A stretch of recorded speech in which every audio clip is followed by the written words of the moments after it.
to deploy into these areas. I must thank some of the donors seated here today, the UK, Germany, and Norway, for their support of this great initiative, and of course the World Bank for your brilliant structuring solutions, and the Africa Development Bank, one of the key partners who came up with the idea. President Adesina and President Banga, I'm happy to report that our inaugural 500 million bond last week was 6 times oversubscribed at $3 billion, and $3 billion order book, 60% from private capital and private asset managers, which was very exciting. Now, these funds are dedicated to emerging markets and developing economies, and it will be focused on energy and clean energy technologies. And Africa must be a key beneficiary. And so we're looking forward to contributing and working with the M300 platform, especially in partnership with the AFDB and the World Bank. The role of blended finance, de-risking and integrating the private sector and private capital will be crucial. So let's dive into our conversation to hear from the panelists on their contributions and innovations to scale funding into Africa's energy sector. So let's start with Ms. Sangje from Norway. Norway is one of the major donors supporting Africa, and the Prime Minister is also the co-chair of the Global Energy Alliance for People and Planet. Now, can you highlight how Norway intends to scale up its support for access to electricity and clean cooking in Africa, and noting that the Prime Minister co-hosted the Clean Cooking Summit last year? Yes, thank you, Taria. You know, I was really seized this morning by President Adesina's words, urging us to go from megawatts of talk to megawatts of action. And I think we've heard great ideas, we've heard plans, and we've heard commitments from this panel or from this stage throughout this morning that will help us to do that. And Norway remains committed to partnering with the African continent and with African countries to do that. One great champion is indeed the president of the country that we're in, of Tanzania, who has championed the very important issue of clean cooking. And she and my Prime Minister, as you mentioned, co-convened with the IEA and the AFDB the Summit on Clean Cooking in Paris in May last year. And that was really a pivotal moment and has helped to increase the visibility of a key development issue, which I hope we can finally resolve after many attempts. And we're also encouraged to see access to clean cooking solutions will figure prominently in the National Energy Compact, such an integral part of what we are here to discuss at the Mission 300. Now, access to renewable energy are long-standing priorities in Norway's development cooperation. And an excellent example is right here with our energy partnership with Tanzania to increase electricity connectivity. The collaboration goes more than 50 years back, and we are working hard to increase connectivity from less than 2% to the around 40% that we see today. It's a great achievement.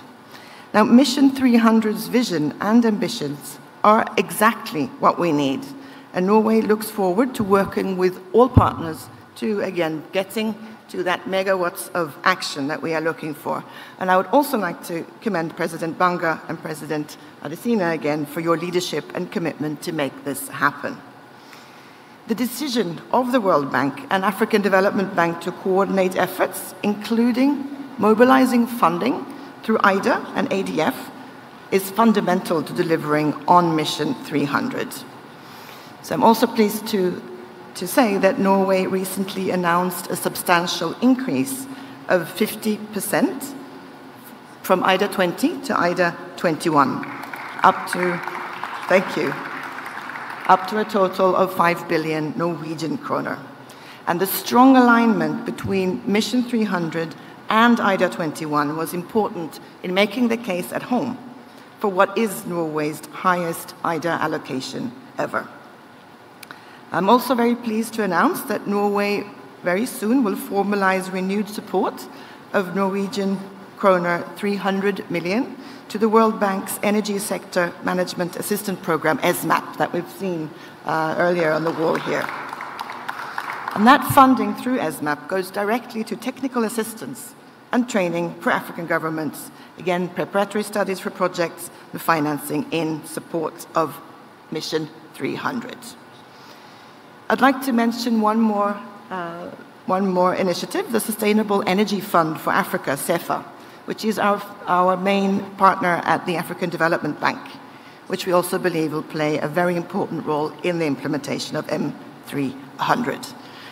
Now, I could also name a number of other programs and partners that we are working with that are aligned with Mission 300. I will leave that out for now, but just say that we are very pleased to see the very strong partnership across governments like ourselves, the private sector, the development banks, civil society, again, to get to the megawatts of action that we are looking for.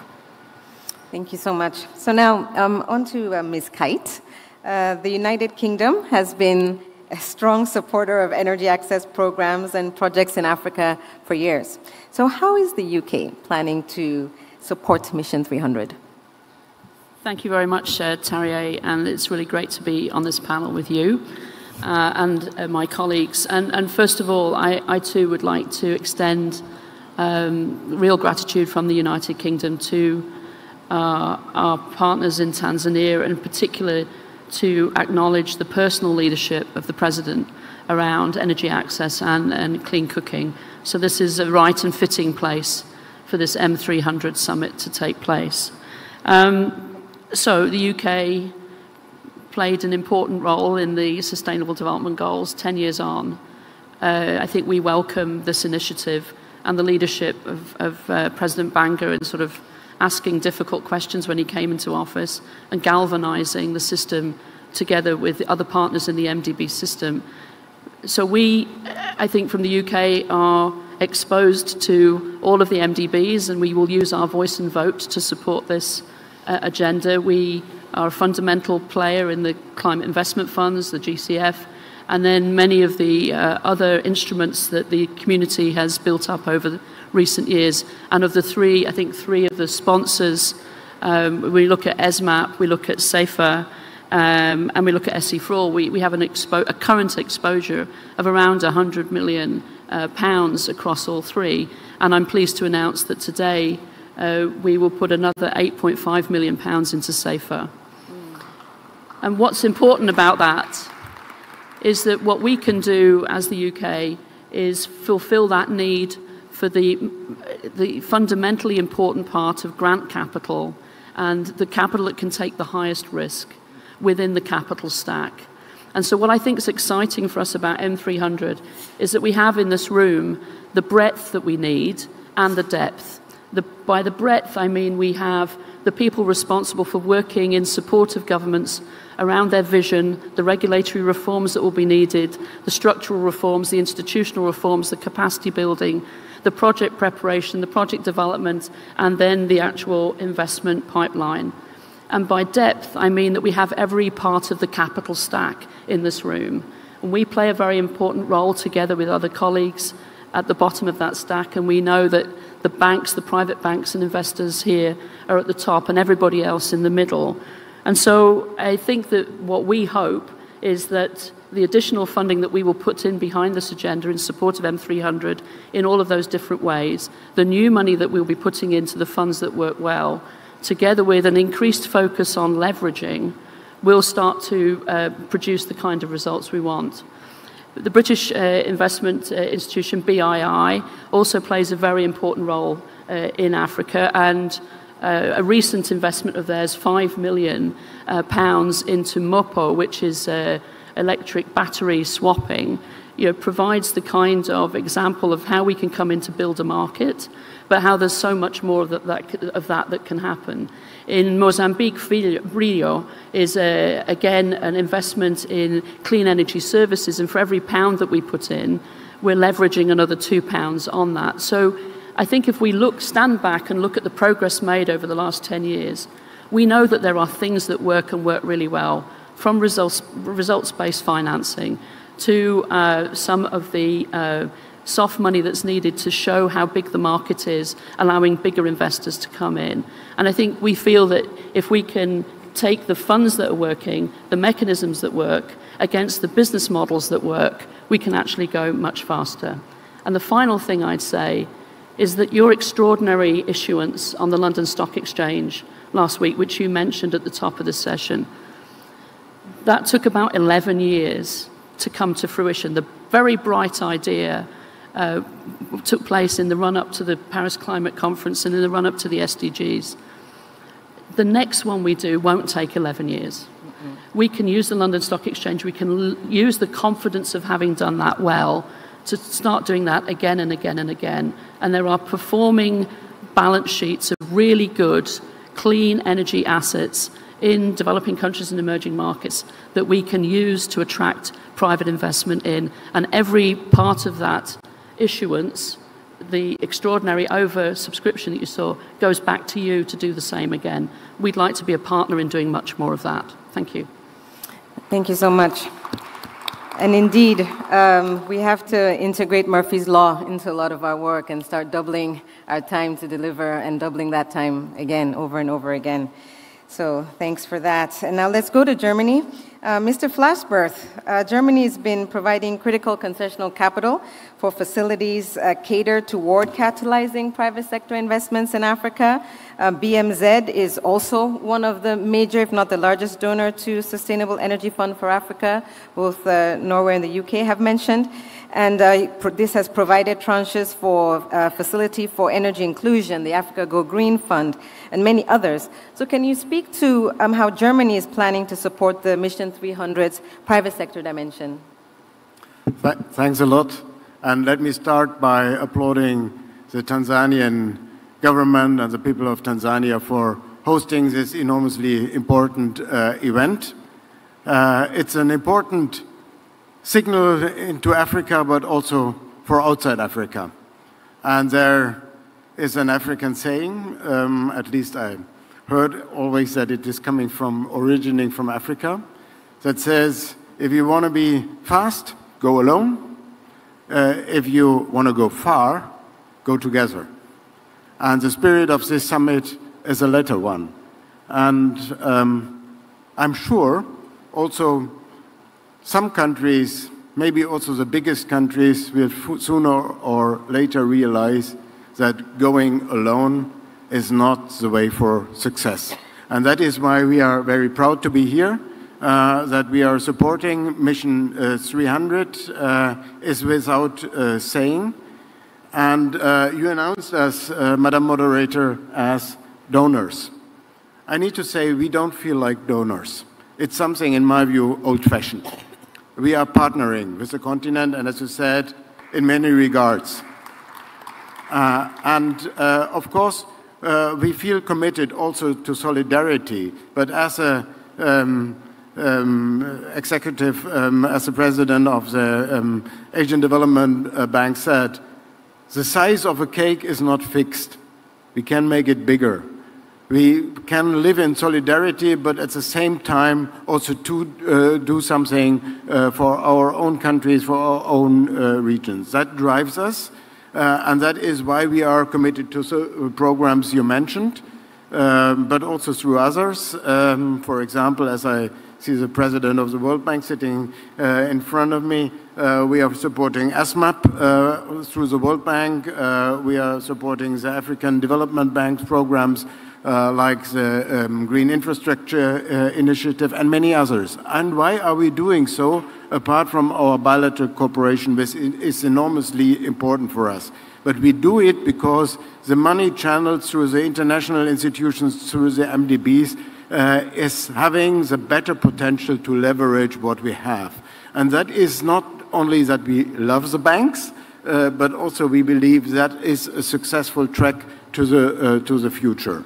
So my last point would be, I heard it on the podiums before and also in the opening sessions, that we need to get more money into the system. Yes, that is right. But we also need to better use the existing money. And that is something we need to do on our side, as old-fashionedly called donors, that we have to, for example, do more through guarantees. We are too reluctant on handing out guarantees, and this is a way how to make better use out of the budget money we have. But it is also something that needs to be done in our partner countries, and that is why we appreciate so much the Mission 300 and the African Energy Summit. It's a lot to do about regulation. Why do investors want to invest? Because they want to make money. If there are risks accompanied with these investments, they might not do it. Some of the risk we can de-risk by our instruments in our countries, but the other way to do it is to set in place the regulation in the partner countries and also on the African continent. My very last point is sometimes in the margins you hear that initiatives around energy in Africa are mushrooming. And I'm not worried about it. As long as we better coordinate and as long as we are running in the same direction, there is nothing against it. And I think Mission 300 has all the prerequisites to provide a kind of umbrella, also through the country compacts, to organize exactly those kind of coordination. And this coordination has not to be done in Berlin, or in Oslo, or in Washington. This has to be done in the capitals of this continent, and I'm sure you will have and will find enough friends to go along your side. Thanks. Thank you so much. So leverage further, faster to 2030. It's also what we're hearing. So let's go to the EU now, Mr. Strauss-Bohl. Investing in energy access is not anything new to the European Commission. In fact, the EU has supported energy access programming with the Electrify investment, Facility for Energy Inclusion, and these have all been very successful forays into renewable energy in Africa. So can you share what the EU has learned, what works best, and how can you accelerate even more investments into the continent? Thanks a lot, and starting out, thanking the government of Tanzania and obviously the partners supporting the government in organizing this important event. And I think it's fair to say that the EU has been a front runner in advancing sustainable energy transition for many years. We have collected a number of experiences. One of them is we are not necessarily faster because we do it alone.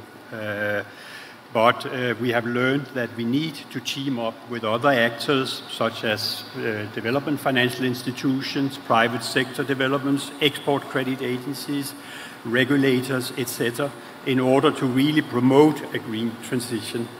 This means we need to be more effective and to address structural constraints to create a conducive environment for investment to attract private sector. As the State Secretary just mentioned, there are many initiatives. We welcome the M300.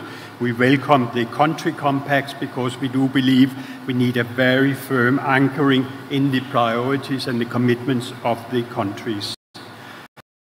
We have launched the Global Gateway Strategy in 2022. We aim for Sub-Saharan Africa to mobilize 150 billion euro between 2021 and 2027 for connectivity projects, not just in energy, but Global Gateway and our experience is based on a number of important considerations. First of all, and I think my colleague from the Agence Française Développement already mentioned Team Europe, we believe by combining the resources of EU member states and their development finance institutions, including also EBRD, European Investment Bank, who is here today, we will be able to achieve higher coordination, scale, and efficiency. One example of Global Gateway is indeed the Africa-EU Green Energy Initiative, which includes 12 European Union member states, the European Investment Bank, the EBRD, where we are committed to mobilize additional 50 gigawatt on renewable energy generation, providing at least 100 million people in Africa with access to electricity by 2030. We have pledged EU investments in renewable energy in Africa of 20 billion in the period 21 to 27. We are well on the way to deliver on that, and out of that we estimate that 3.4 billion is grant funding, the importance of which was discussed in the session just before. Private sector engagement is absolutely essential. We are gaining more experience in de-risking our de-risking instrument needs to be scaled up. They are not sufficiently effective. And we also think, and that's very important in the context of the compact discussions, we need to make real progress on the business environment. We also need, and this is a perfect example these 2 days, a policy level, and that contains a plea for concrete actions to scale up renewable energy projects in Africa. And for instance, my President von der Leyen launched the Global Energy Transition Forum together with the Executive Director of the International Energy Agency last week in Davos. President von der Leyen has also called upon governments and the private sector to join forces to reach the global pledge of renewable energy efficiency, and she has launched together with 118 countries at COP28. This initiative sets global targets to triple global renewable energy capacity and double the average rate of energy efficiency improvement worldwide. To achieve these goals, and the Minister of Energy for South Africa this morning referred to the G20 work, President von der Leyen, together with the South African President Ramaphosa, has launched a global campaign scaling up renewables in Africa during the Global Citizens Now and the G20 Summit of November 2024. This is a one-year campaign. Stock taking will be made in Cape Town in November 2025, and we really see these initiatives as complementary. I stop there. We have 7 more minutes then. We have 7 more minutes, okay. Okay, great. So I'm just being told that we have a very short window, so we're going to do a very quick lightning round, so we can just make it 30 seconds. That's what Daniel said. So, Ms. Sanjay, the Guarantee Program, tell us all about it in 30 seconds. So we're very proud. Well, let me start from a different place. We've heard very, very clear messages from African countries, from the private sector, from the development banks, that we as donors need to be smart about how we use our development finance. We heard from colleagues here on the panel as well, to use that limited funding to help leverage private sector investment that can really get to scale on the issues that we're talking about on energy access. So we've been very proud to launch a new guarantee scheme to help with the de-risking part of that equation. Launched earlier, well, late last year, with a call for proposals that's still open. There was great interest in our guarantee scheme, so it seems that we've hit demand out there. And the topic is investments in renewable energy. So we're very proud to be able to contribute that together with other guarantee schemes and guarantee schemes in the World Bank and other places that we hope can help leverage the investments that we need, again, to get to the megawatts of action that we are looking for. Wonderful. And Ms. Kite, the Global Clean Power Alliance. So reliable, affordable, clean energy has always been the golden thread to all of the SDGs and to climate ambition and prosperity on the continent. The energy world has not been very well organized in coming in behind the ambition that countries have in their energy plans, and now we have a new generation of energy compacts. The Global Clean Power Alliance is a sort of the notion that countries that are committed to the clean power transition can come together and bring political support as well as financial and technical support behind those plans. So it's an extension of the idea, I think, behind M300.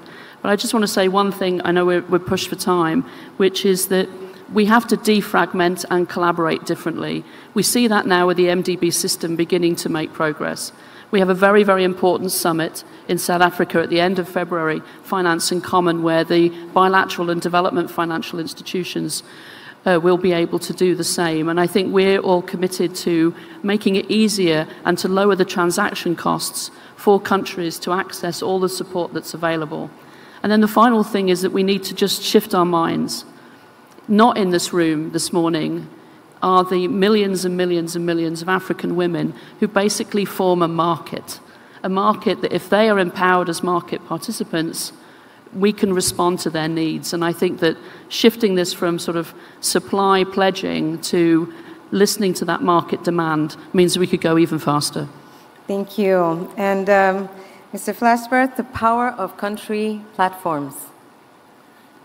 Yeah, I'm a believer in country platforms, and this is in the heart of the Mission 300. There are very good examples. It was already mentioned under the Just Partnership.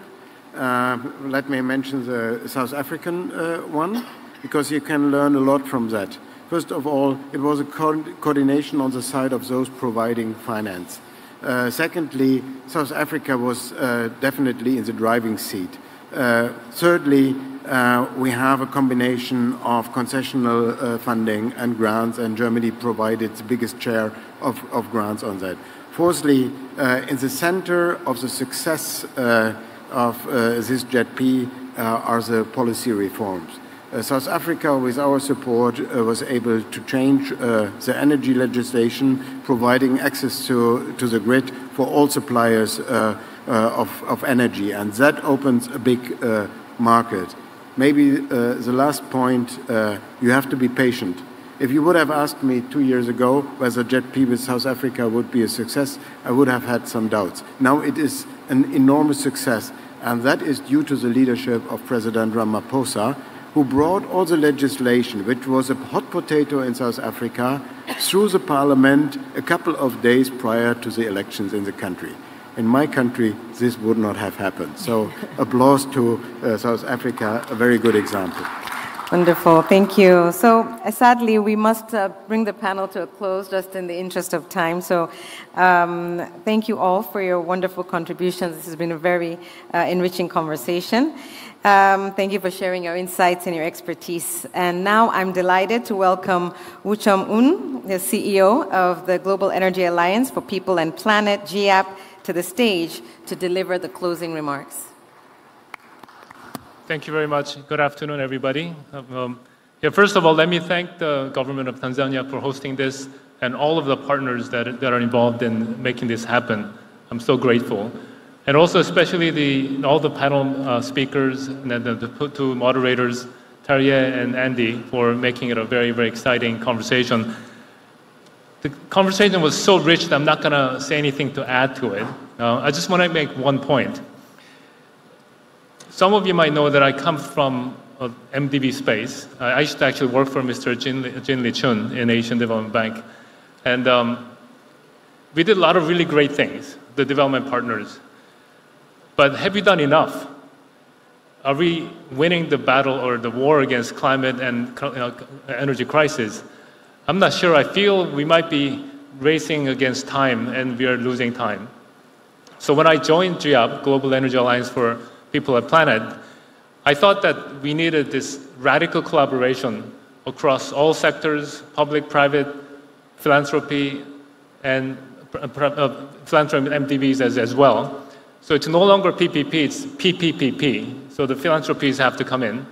And knowing how the system works, I felt that I can play a role to work with everybody. And as the State Secretary Flasberth said, we do need to go together. And then philanthropies need to be part of that. And it's my job to work with everyone so that all of the philanthropies, big and small and different locations, to come together so we can help the development partners to do more and to dream more and act more. So I would like to thank everyone again, and especially those who committed the dollars. I added like around 5-6 billion. I'm sure it's going to go up further. And I remember a long time ago when I was a little kid watching this TV series called $6 Million Man. I thought that was a lot of money. But now we're talking about billions. But that's not enough money for us. We need to go to trillions. So we all need to work together. And finally, we will focus on also mobilizing the technical assistance, grant assistance, so that we can make sure that the financing, billions of dollars, can flow easily and effectively. Again, thank you very much, and have a great afternoon.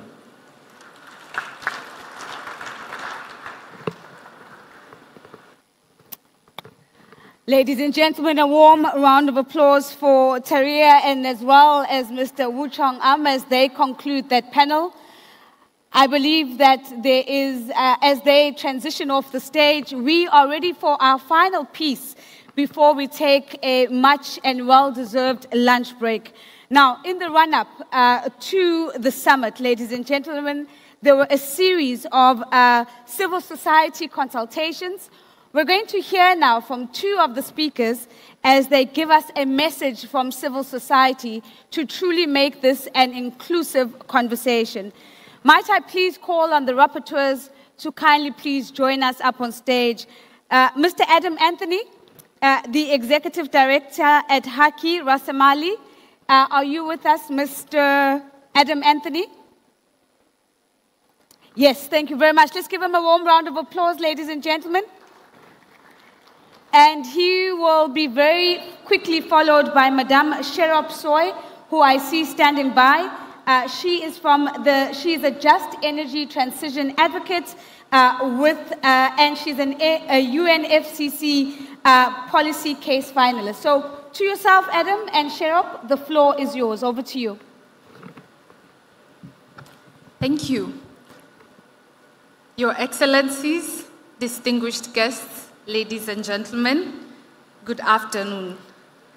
Having considered that nearly 600 million people in sub-Saharan Africa live without access to electricity, representing nearly 83% of the world's unelectrified population, having considered further that without access to sustainable, affordable, and reliable energy, Sub-Saharan Africa risks not reaching its development targets, including lifting millions, if not billions, out of poverty.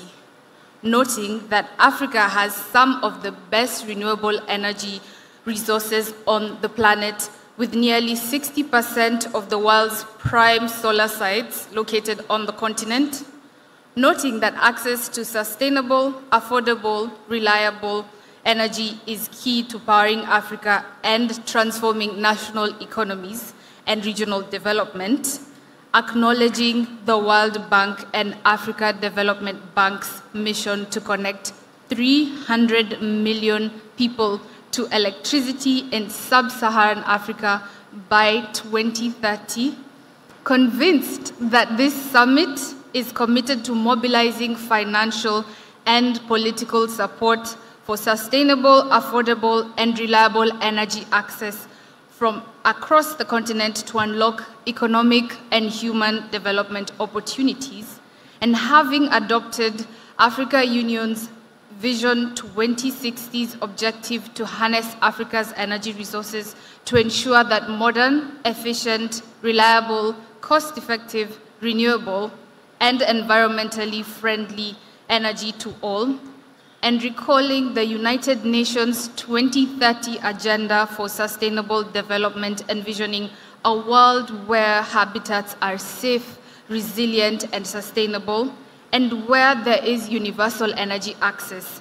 And finally, further recalling Sustainable Development Goal 7, which seeks to ensure access to affordable, reliable, sustainable, and modern energy for all, and increasing substantially the share of renewable energy in the global energy mix. Therefore, based on the outcomes of the civil society energy dialogue held on January the 22nd of this year, we, the civil society, have agreed on a path to energy access that is people-centered, does not leave anyone behind, and does not jeopardize the development of the people nor the planet.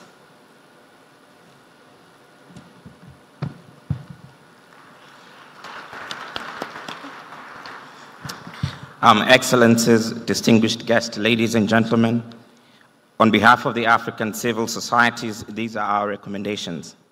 And the civil society, who have practical experience in policy, law, finance, and citizen engagement, firmly reminds that at the core, the Mission 300 implementation must be driven with an ambition to prioritize and maximize renewable and clean energy investments.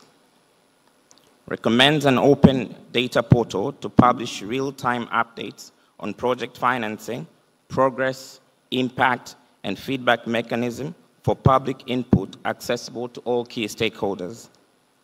Strongly recommend prioritizing support for women's productive energy use beyond basic lighting, particularly within agriculture value chains.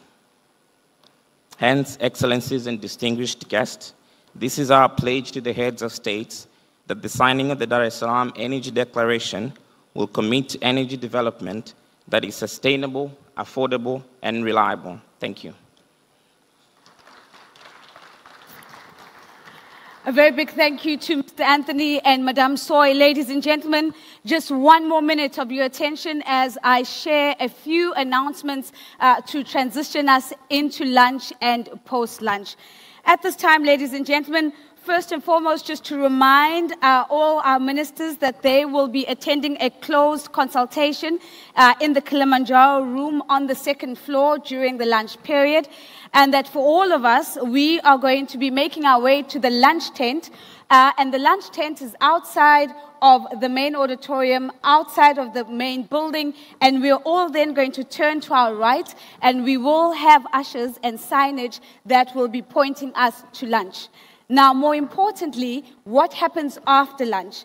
So, back here in the auditorium are going to be our plenary tracks, and our plenary tracks are going to be starting at 14:30 sharp. And that just gives us about 40 minutes of lunch. And so just to remind you, 14:30 sharp for the plenary tracks. And of course, parallel to that, we are having the country energy compacts, which are taking place in a range of boardrooms in the building. There is ample signage pointing you to those different boardrooms. There are about 5 of these boardrooms, so please familiarize yourselves as you step out. And those compacts are going to be starting at 14:20. So it's 14:20, 10 minutes earlier than the plenary track. So back here in plenary, we'll see you at 14:30. And if you're in the energy compact, that is at 14:20. Thank you very much for your kind attention, ladies and gentlemen.